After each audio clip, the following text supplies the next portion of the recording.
사랑하는 중년 여러분, 요즘 재건축 초과이익 환수제라는 말이 심심찮게 들려오실 겁니다. 특히 오래된 아파트나 주택을 소유하고 계신 분들이라면 더욱 귀를 기울이게 되는 소식일 텐데요. 그동안 재건축을 통해 내 집의 가치를 높이고 노후를 대비하려던 많은 분들에게 이 재건축 초과이익 환수제, 재초환은 마치 족쇄처럼 여겨져 왔습니다. 정부는 부동산 투기 억제를 위해 필요한 제도라고 하지만 정작 집을 한 채 가진 일반 서민들에게는 재산권을 침해하고 노후 계획을 뒤흔드는 불합리한 규제로 인식되곤 합니다. 젊은 시절부터 열심히 일해 어렵게 마련한 내 집, 그중에서도 특히 노후화된 아파트에 사는 중년이라면 재건축은 단순히 새 아파트로 이사가는 것을 넘어선 의미를 가집니다. 녹물 나오는 낡은 배관, 좁은 주차 공간, 녹슨 승강기 등 불편함을 감수하며 살아온 시간만큼 재건축을 통해 얻을 수 있는 쾌적한 주거 환경과 높아진 자산 가치는 노후의 삶을 보장해 줄 중요한 희망이었습니다. 하지만 재초환 제도는 재건축으로 발생한 이익의 상당 부분을 국가가 환수하겠다고 선언하면서 이러한 희망에 찬물을 끼얹는 격이 되었습니다. 내가 피땀 흘려 지킨 내 집인데 재건축해서 생긴 이익을 왜 국가가 가져가는 거지? 투기꾼도 아닌데 나 같은 일반인까지 피해를 봐야 하나? 하는 억울함과 분노가 드는 것은 당연합니다.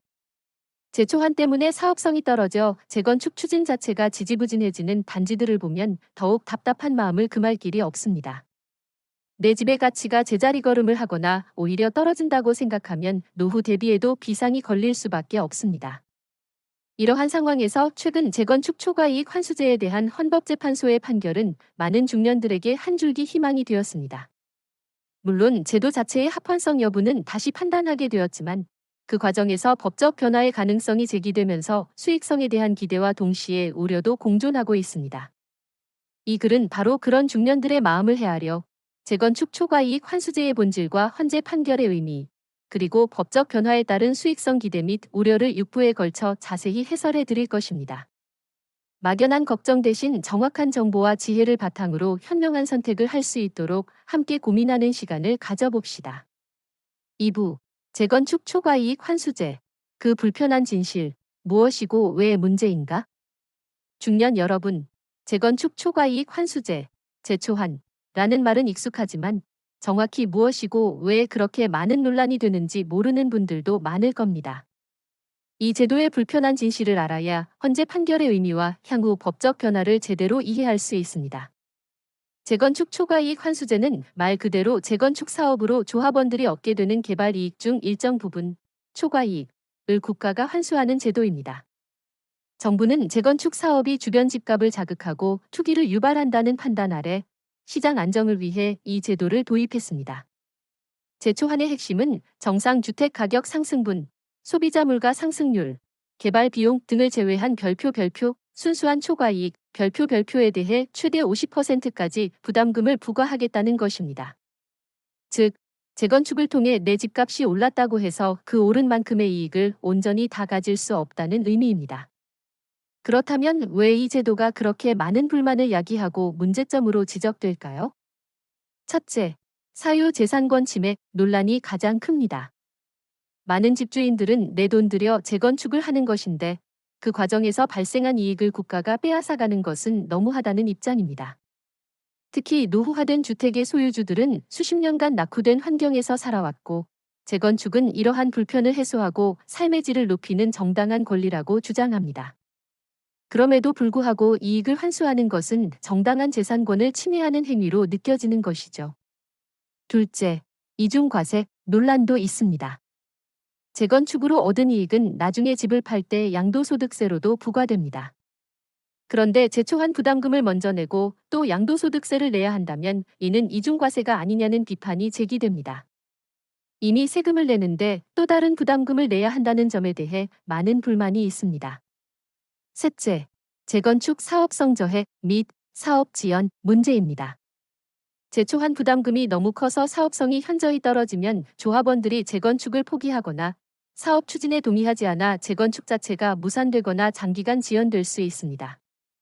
이는 주택 공급 부족 문제로 이어질 수도 있고 노후 주거 환경 개선이라는 재건축 본래의 목적을 달성하기 어렵게 만듭니다. 넷째, 부담금 산정의 불투명성 및 불공정성 논란입니다. 초과이익을 산정하는 기준 자체가 복잡하고 모호하여 투명성이 부족하다는 지적이 많습니다. 또한 어떤 기준으로 초과이익을 계산하는지에 따라 부담금 액수가 크게 달라질 수 있어 형평성 문제도 제기됩니다. 이러한 문제점들 때문에 재건축 초과이익 환수제는 그동안 끊임없이 논란의 중심에 서왔습니다. 다음 부에서는 이러한 논란 속에서 헌법재판소가 어떤 판결을 내렸고 그 의미가 무엇인지 자세히 알아보겠습니다. 3부 헌법재판소 판결의 의미, 합헌과 더불어 던진 숙제. 사랑하는 중년 여러분, 재건축 초과이익 환수제, 재초환에 대한 논란이 끊이지 않는 가운데 최근 헌법재판소의 판결이 있었습니다. 많은 분들이 이 판결에 촉각을 곤두세웠을 텐데요. 결론부터 말하자면 헌재는 재초환 제도의 합헌 결정을 내렸습니다. 그러나 단순히 합헌이라는 결론만 내린 것이 아니라 이 제도가 안고 있는 문제점에 대해 정부와 국회에 숙제를 던졌다는 점에서 그 의미가 매우 중요합니다. 헌재는 재건축으로 발생하는 초과이익을 환수하는 것이 투기 억제 및 주거 안정이라는 공익적 목적에 부합하며 재산권 침해의 정도가 과도하지 않다고 보아 합헌으로 판단했습니다. 즉, 재건축 사업으로 개인의 노력 없이 얻게 되는 불로소득을 환수하는 것 자체는 헌법에 위배되지 않는다는 점을 인정한 것입니다. 이는 재초환 제도의 근간을 뒤흔들지는 않는다는 의미입니다. 하지만 헌재는 합헌 결정을 내리면서도 이 제도에 대한 개선의 필요성을 강력하게 시사했습니다. 특히 다음과 같은 문제점들을 지적하며 입법부, 국회의 개선을 주문했습니다. 첫째, 부담금 산정의 합리성 부족을 지적했습니다. 부담금을 산정할 때 투기 여부와 상관없이 일률적으로 부과되는 점, 장기간 재건축 사업이 지연되는 동안의 이자, 부담 등을 제대로 반영하지 못하는 점 등을 문제로 삼았습니다.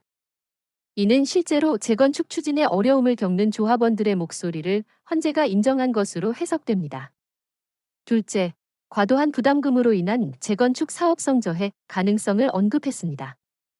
헌재는 재초환 부담금이 너무 커서 재건축 사업 추진 자체가 어려워지는 상황을 방지할 수 있는 방안 마련이 필요하다고 강조했습니다.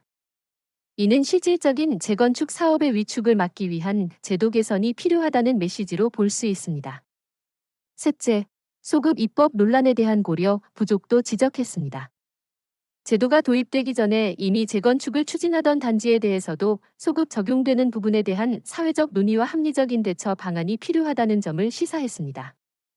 결론적으로 헌재의 이번 판결은 재초환 제도의 기본적인 틀은 유지하되 현실적인 문제점들을 개선하여 제도의 합리성과 형평성을 높이라는 강력한 주문으로 해석할 수 있습니다. 이는 향후 국회에서 재초환 제도의 보완 입법이 이루어질 가능성을 높이며 그 내용에 따라 재건축 시장에 큰 변화를 가져올 수 있음을 의미합니다. 다음 부에서는 이러한 헌재 판결 이후 재건축 시장에 어떤 변화가 나타날지 구체적으로 살펴보겠습니다. 4부, 법적 변화에 따른 수익성 기대, 재건축 숨통 트일까? 중년 여러분, 헌법재판소의 재건축 초과이익 환수제, 재초환, 합헌 판결 이후 단순히 현행 유지가 아니라 개선이라는 숙제가 주어졌다는 점은 재건축 시장에 적지 않은 기대를 품게 합니다. 특히 그동안 재초환 때문에 막혀있던 재건축 사업의 숨통이 트일지 여부에 많은 중년들이 주목하고 있습니다. 법적 변화에 따른 수익성 기대 요인들을 자세히 살펴보겠습니다.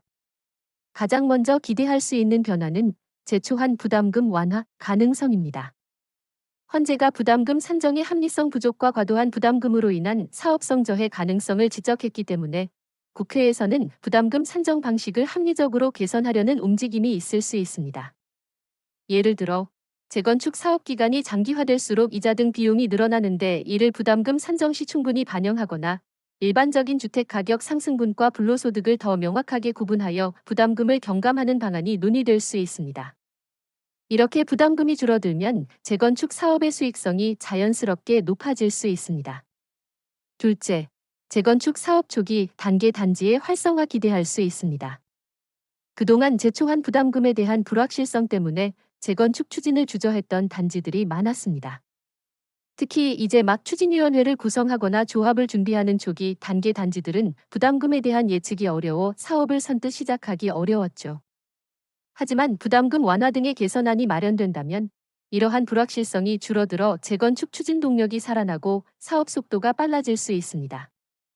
셋째, 1주택자 및 실거주자의 부담 경감에 대한 논의가 활발해질 수 있습니다.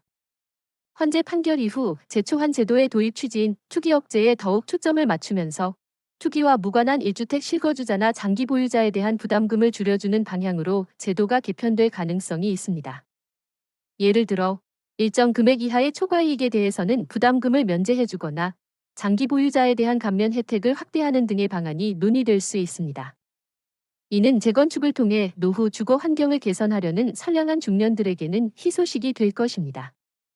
넷째, 부동산 시장의 불확실성 해소에 기여할 수 있습니다. 제초한 제도는 그동안 재건축 시장에 큰 불확실성을 안겨주었습니다.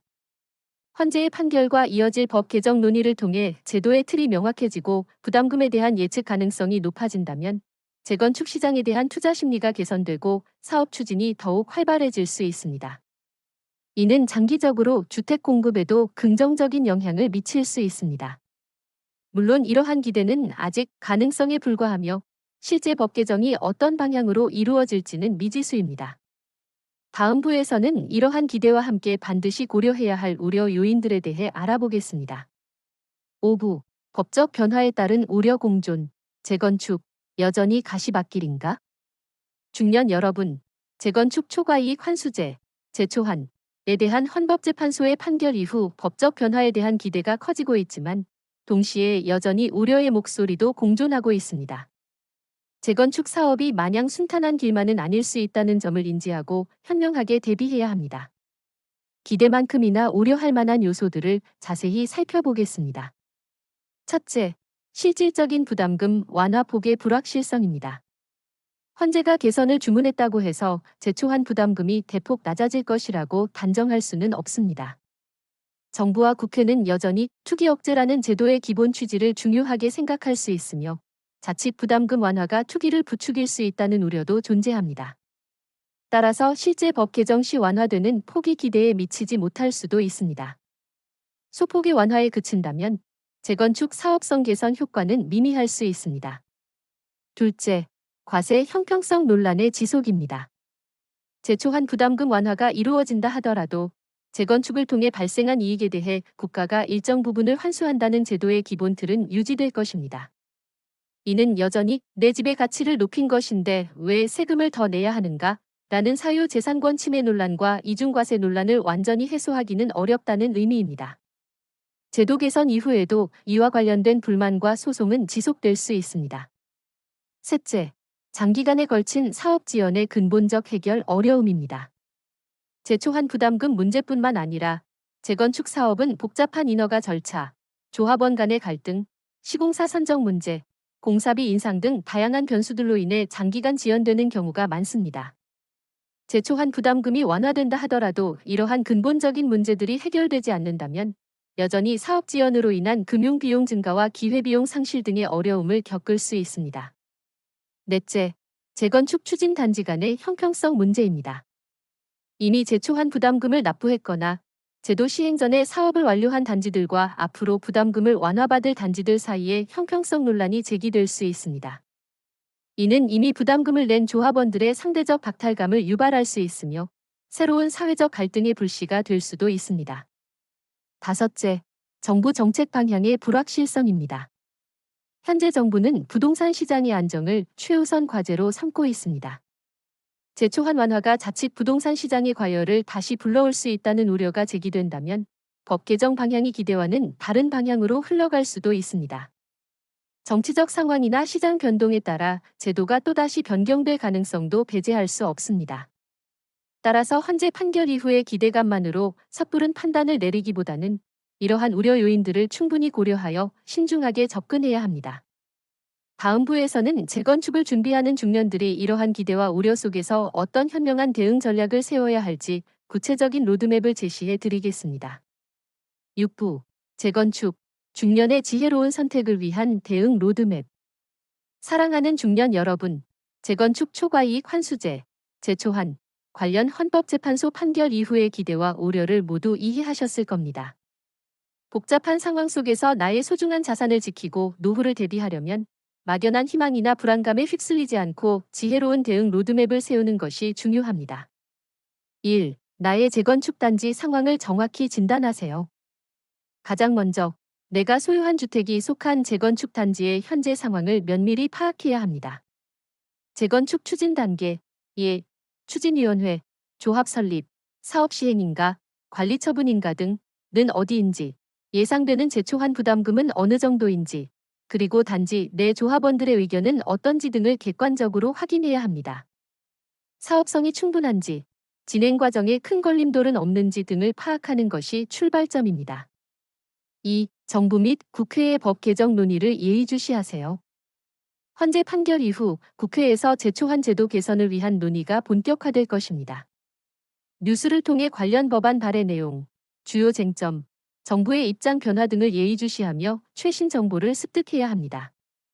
특히 내가 속한 단지에 유리하거나 불리하게 작용할 수 있는 조항들이 있는지 꼼꼼히 살펴보는 것이 중요합니다. 정보의 빠른 습득이 곧 현명한 판단의 기반이 됩니다. 3. 나의 재정 상황과 노후 계획을 종합적으로 고려하세요. 재건축은 오랜 시간이 걸리고 중간에 추가 분담금이 발생할 수도 있는 장기 프로젝트입니다. 내가 재건축 기간 동안 거주할 주택은 있는지, 추가 분담금을 감당할 재정적 여력은 되는지, 그리고 재건축 완료 시점과 나의 노후 계획, 은퇴 시점, 자녀 독립 등이 잘 맞물리는지 등을 종합적으로 고려해야 합니다. 무리한 투자는 노후를 흔들 수 있습니다. 4. 전문가의 도움을 적극적으로 활용하세요. 재건축은 법률, 세금, 건설 등 다양한 분야의 전문 지식이 필요한 복잡한 과정입니다. 따라서 재건축을 준비하는 중년이라면 주저하지 말고 재건축 전문 변호사, 세무사 또는 도시정비사업 컨설턴트 등 전문가의 도움을 적극적으로 활용해야 합니다. 나의 단지에 맞는 법률적 조언, 예상되는 세금 부담 분석, 그리고 합리적인 사업성 검토 등을 전문가와 함께 진행해야 불필요한 위험을 줄일 수 있습니다. 5. 조합 활동에 적극적으로 참여하고 의견을 개진하세요. 내가 속한 재건축 단지의 조합 활동에 적극적으로 참여하는 것이 중요합니다. 총회에 참석하여 의사 결정 과정에 참여하고 나의 의견을 피력하며 조합 집행부의 활동을 투명하게 감시해야 합니다. 조합원들의 단합된 목소리는 재건축 사업의 성공적인 추진에 큰 힘이 됩니다. 정보를 공유하고 함께 문제점을 논의하며 해결책을 찾아나가야 합니다. 6. 플랜 B도 항상 염두에 두세요. 재건축은 성공적으로 마무리될 수도 있지만 예상치 못한 변수로 인해 장기 지연되거나 무산될 가능성도 배제할 수 없습니다. 따라서 재건축이 계획대로 진행되지 않을 경우를 대비한 플랜 B도 항상 염두에 두어야 합니다. 예를 들어 재건축이 어렵다면 리모델링이나 매도 후 다른 주택으로 이사하는 방안 등을 미리 고려해 볼 수 있습니다. 재건축 초과이익 환수제는 여전히 많은 논란을 안고 있는 제도이지만 헌재 판결 이후 법적 변화의 가능성이 열렸다는 점은 분명합니다.